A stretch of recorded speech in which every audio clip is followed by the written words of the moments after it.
What's up, fantasy managers? Welcome back to another episode of the First Pitch Podcast brought to you by PitcherList.com. My name is Jake Crumpler, and I'll be your host for this edition of the podcast. You can follow me on Twitter at Jake Crumpler, and you can find all of my work at crumplerbaseball.com. Let's dive into everything baseball related from Tuesday, April 8th. We'll start things off, as always, with the transactions, injuries, news, and notes from around the league. Starting it off with the bad news, as outfielder Johnny DeLuca was placed on the 10-day IL with a right shoulder strain. He'll miss the next 2 to 4 weeks for the Rays. Coco Montes was recalled from the minors in a corresponding move, but it'll be Cameron Misner who sees the majority of the playing time in center field, as he may get platoon, though, as he's a left-handed hitter, so he may see most of his time against right-handed pitching. But Misner is a former first-round pick back in 2019, so he's got some potential there playing for the Rays, but he'll have limited run time there for the next few weeks, as DeLuca is on the IL with a shoulder strain. Next, we have outfielder Jackson Merrill, who landed on the 10-day IL with a right hamstring strain.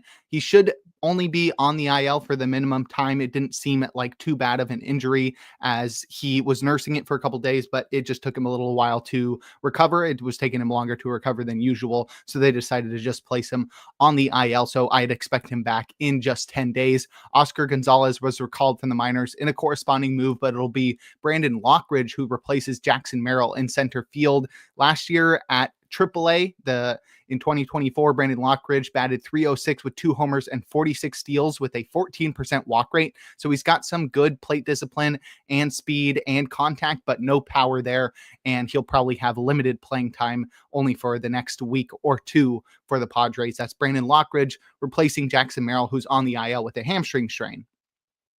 Next, we have catcher Jake Rogers, who landed on the 10-day IL with a left oblique strain. Tomas Nido was selected from the minors in a corresponding move, but Dylan Dingler will see the majority of playing time behind the plate for the Tigers as Jake Rogers nurses his oblique strain. I'd expect him to be out into May. Oblique strains can take a while to heal, so Rogers is likely out for the next few weeks. The Tigers also placed outfielder Manuel Margot on the 10-day IL with left knee inflammation. Brewer Hicklin was recalled from the minors in a corresponding move, and he should replace Margot on the short side of a platoon in right field for the Tigers. Next, second baseman Matt McLain was placed on the 10-day IL with a slight left hamstring strain, which I guess is good news. You don't usually see that designation, but slight is definitely a good thing. McLain is eligible to return in a week, as it is retroactive to Saturday, as that is when McLain was first held out of action. So he could be back in just a week, but Noelvi Marte was recalled from the minors in a corresponding move, and he should platoon at the keystone position with Gavin Lux. Marte will be on the short side of that platoon and also had that performance-enhancing drug suspension last year. So who knows what he'll do with this limited playing time. And lastly, starting pitcher Zach Eflin is expected to be placed on the 15-day IL with a right lat strain. He was supposedly dealing with a shoulder injury, but now it's confirmed after testing that it is a lat strain. So Eflin will be out for the next few weeks. And with Grayson Rodriguez not back until late April, it's not really clear who's going to be the immediate replacement for Eflin. Right now, Kyle Gibson, Brandon Young, and Cody Poteet are the 3 starters on the 40-man roster in the minor leagues for the Orioles. So one of those 3 are likely to replace Eflin in the major league rotation. In terms of transactions, third baseman Josh Young was activated from the 10-day IL. He was dealing with neck spasms. He'll return to being the everyday third baseman for the Rangers. Ezekiel Duran was optioned to the minors in a corresponding move, so if you have him in any leagues, feel free to drop him at this point. But Josh Young back to being the everyday third baseman for the Rangers.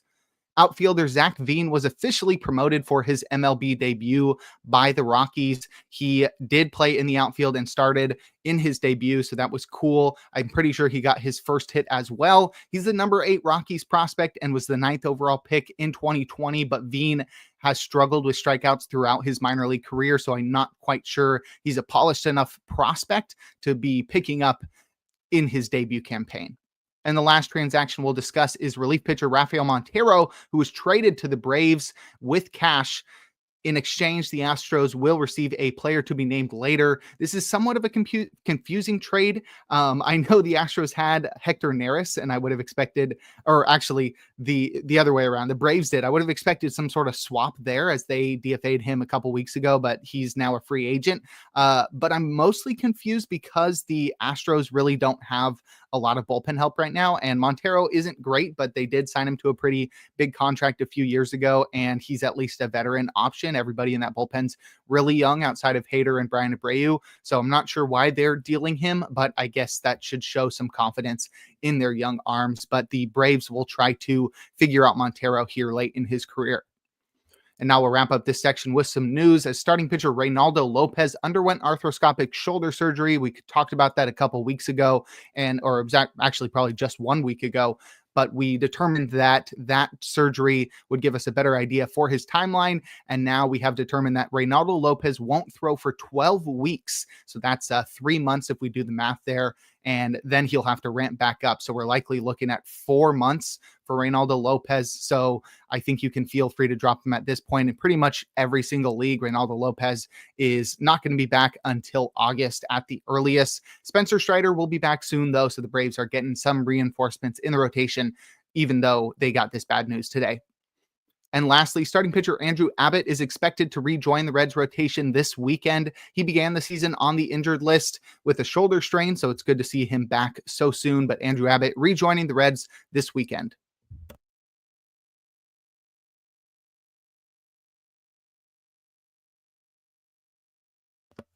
And now we can take a look at the notable performances from Tuesday, a day in which we had a full slate of 15 games.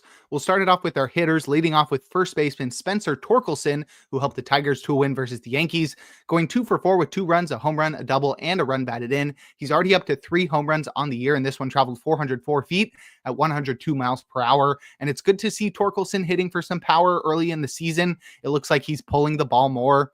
He's also batting third or fourth every single day for the Tigers, so it's great lineup spot there. I think we may be finally seeing Torkelson live up to the potential of being the number 1 pick in 2020. All we need him to do is to consistently do this throughout the year. It may be time to sell high on him. I don't know if he's done enough to be worth selling high on, but I'm not totally sold right now. There weren't enough changes in his profile this early in the season that suggest a huge change is coming. He was more patient. His walk rate's up a little bit, but the strikeouts are also way up. So that's a little bit concerning. The only real change I saw was the higher pull rate. So maybe that's the change he needs to tap into his power some more. Next, we have outfielder J.J. Bleday, who helped the A's to win versus the Padres, going 2 for 3 with 3 runs, a home run, a double, and 3 runs batted in. He added a walk for good measure. That was his first home run of the year, traveled 357 feet at 95 miles per hour. And while Bleday has fallen to 5th in the lineup with Soderstrom raking there for the A's, I think he's still worth your attention in the majority of leagues. Last year, he batted 243 with 20 homers and 2 steals. He had pretty good run production numbers too, as he was batting third most of the time, 74 runs and 60 RBI. But I think with this improved lineup and improved ballpark, I think those numbers can improve in 2025 as Bleday could hit for some more power in that small minor league ballpark that has seen incredible offensive numbers early in the season, as well as hitting behind guys like Soderstrom and Langeliers and Butler and a number of other guys, Rooker, in that top half of the lineup. I think Bleday can be a pretty good run producer. He's also got the added potential just by being the 4th overall pick in 2019. So, JJ Bleday should be rostered universally, at least 12 teams and deeper. Lastly, we'll discuss outfielder Derek Hill, who did all he could, but the Marlins lost in Queens. He went 1 for 4 with a run, a home run, and 2 runs batted in. It was his first home run of the year, and it traveled 398 feet at 102 miles per hour. Derek Hill is playing center field most days for the Marlins. He's a power and speed threat, but really only an option in really deep leagues.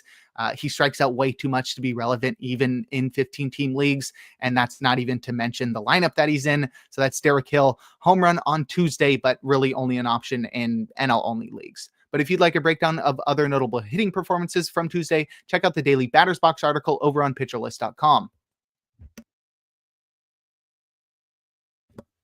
Now we'll head to the mound and check out some notable starting pitching performances, opening with Ben Lively, who helped the Guardians to win versus the White Sox, tossing 5 scoreless innings, allowing just 2 hits and 3 walks while striking out 4. He induced 6 whiffs with 29% CSW across 80 pitches. He threw 6 different pitches and relied heavily on contact in this one. The sinker surprisingly led the way with 3 whiffs and 36% CSW, but Lively did a good job of staying away from righties with his four-seam fastball, sweeper, and sinker combination, and he was incredibly four-seam reliant against lefties, which is somewhat concerning as he went no whiffs and 25% CSW on the pitch, but Lively can be a Toby against bad teams like he showed here against the White Sox on Tuesday, but I wouldn't expect him to do anything more. He takes on the Royals next, and I'm probably avoiding that one. Next, we have Shane Smith as he took on Ben Lively on the other side of that one. The White Sox lost in Cleveland, but hey, yesterday I said stream either Ben Lively or Shane Smith, either one in this matchup. Both of them went absolutely off, so I'm feeling pretty hot tonight. Shane Smith, though, 6 scoreless innings, allowing just 2 hits and 1 walk while striking out 6. He induced 9 whiffs with 28% CSW across 83 pitches, and apparently he's the first White Sox rookie since 2011 to take a no-hit bid into the 6th inning. Pretty dope here from Shane Smith. He was facing a lefty-heavy Guardians lineup, so he went 72% four-seamer changeup, but those are his best 2 pitches, so it paid off as the fastball went for 3 whiffs and 34% CSW, while the change went 4 whiffs and 24% CSW. It wasn't his best command here, but he tried the Blake Snell blueprint, and it worked. He had fastballs up and changeups low. He's been really good in his first 2 starts, but he gets the Red Sox next. I'm going to have to see him have some success in that one outside of the AL Central to fully buy in here. But in deep leagues, 15 teams and deeper, I think you got to buy in this weekend on Shane Smith. And lastly, we'll close things out with Easton Lucas, who helped the Blue Jays to win in Boston, tossing 5 1/3 scoreless innings, allowing 3 hits and 1 walk while striking out 8. He induced 12 whiffs with 34% CSW across 82 pitches and had beautiful pitch separation with fastballs, changeups, and sliders to righties while going fastball sweeper against lefties. But it's worth considering whether or not Easton Lucas can keep up this heater success. He's allowed no earned runs through his first 2 starts, and in this one he had 5 whiffs and 33% CSW and 56% usage on the 4-seam fastball. The reason I'm concerned is that it's only 93 miles per hour. It's got pretty good IVB at 18 inches, but he's got poor extension and vertical approach angle, so it's not the greatest pitch to be using over half the time, and I'm not sure the slider and changeup and sweeper are good enough to be secondary weapons that can take over for that pitch when it's not spotted perfectly at the top of the zone. But Easton Lucas may be worth your while. He gets the Orioles in Baltimore next. I'm going to avoid that one, but if he has success in that one, same situation here as Shane Smith, I think you got to pick him up after that. Deeper leagues, you may want to start considering it. Obviously, no earned runs across his first 2 starts, but I'm not sure if it's completely believable at this point. But if you'd like a breakdown of every single start from Tuesday, give the Plus Pitch podcast a listen and check out Nick's daily SP roundup over on pitcherlist.com.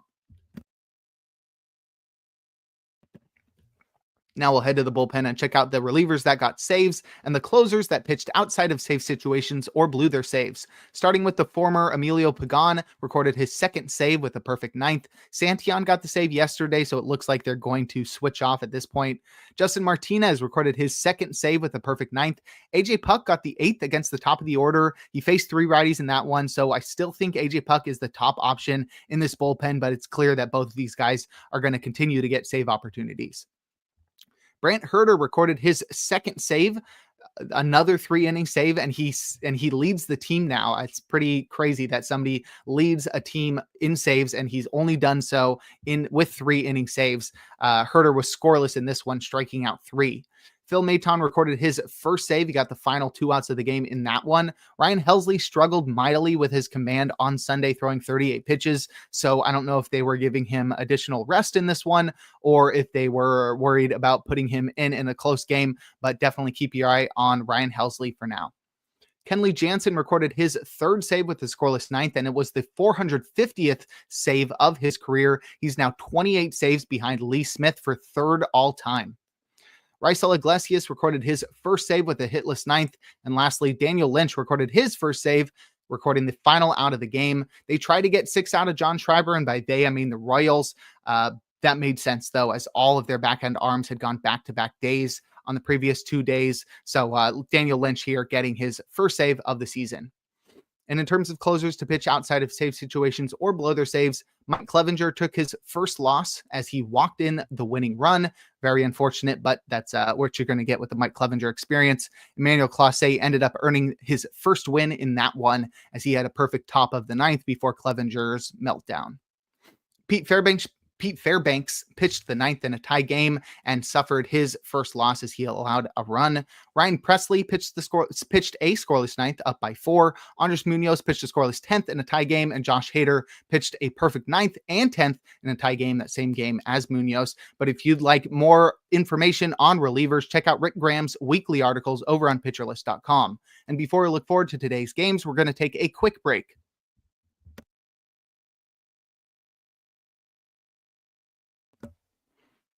Now we'll look forward to Wednesday, April 9th, a day in which we'll have a full slate of 15 games. My matchup of the day is Max Fried versus Jack Flaherty. This one's not only fun because we got two aces squaring off, but both of these guys I think they went to the same high school together in LA. I really hope I'm remembering that correctly, and I'm pretty sure I am. But Max Fried versus Jack Flaherty on Wednesday should be fun, even if they weren't high school teammates. In terms of probable starters, we've got 7 guys in our auto starts tier, including both Fried and Flaherty. We've also got Joe Ryan in Kansas City, Hunter Brown in Seattle, and Shota Imanaga versus the Rangers. In our probably starts tier, we've got 8 guys, including our streamer of the day in Max Meyer, who's taking on the Mets in Queens. If his fastball is sitting in the mid-90s and he's got that slider sitting near 90 miles per hour, he should have no problem here, no matter what lineup he faces. But if we see that velocity fall or maybe his command falter a little bit, then Meyer may be relying heavily on a changeup that is not really polished. So we'll see how he does in this one, but that's our streamer of the day on Wednesday. I'd also keep an eye out for Justin Verlander versus the Reds. Lower ceiling here, as Verlander obviously getting older in age. What else can you get older in? But he is somebody right now who's more of a Toby than somebody who's got the ceiling that he had just a few years ago. But hey, maybe Verlander goes off in this one. Either way, I picked him up in my home league, so I'm streaming him again in this one. I streamed Rupp today or yesterday, and that one went well. So I'm going again with the Giants versus the Reds, whose offense has been struggling early in the season. In terms of hitter suggestions, I go for Padres and A's hitters in Sutter Health Park, which is where the A's are calling home right now. That park has been very offensive friendly early in the season, so I'm going to target hitters there. The pitching matchup is Randy Vasquez versus Osvaldo Bido, so nobody really scary there to say maybe they can shut down the bats in a lively ballpark. I think we could see a lot of runs in this one. I'd also target Brewers and Rockies hitters in Coors. Self-explanatory there, same reason as the A's and Padres. Tyler Alexander is taking on Antonio Senzatella in Colorado. So same thing again, nobody scary here, and they're playing in Coors. So we could see a big offensive game here. And I will close things out with our relievers to watch. Andres Munoz is pitched on back-to-back days, so maybe Trent Thornton or Gregory Santos could get a save on Wednesday. And lastly, Kyle Finnegan is just 1 day removed from pitching 3 days in a row, so maybe we see Jose Ferrer or Jorge Lopez get a save on Wednesday for the Nationals. But that'll do it for today's episode of the First Pitch Podcast. Make sure to head on over to pitcherlist.com to check out all of the great articles and features we have on the site. Sign up for PL Plus or PL Pro to gain access to the Discord and to support the Pitcher List staff. You can follow me on Twitter at Jake Crumpler. Tune in live on YouTube tomorrow and every day for a new installment of the podcast. And make sure to enjoy the day as we are blessed with another day of baseball.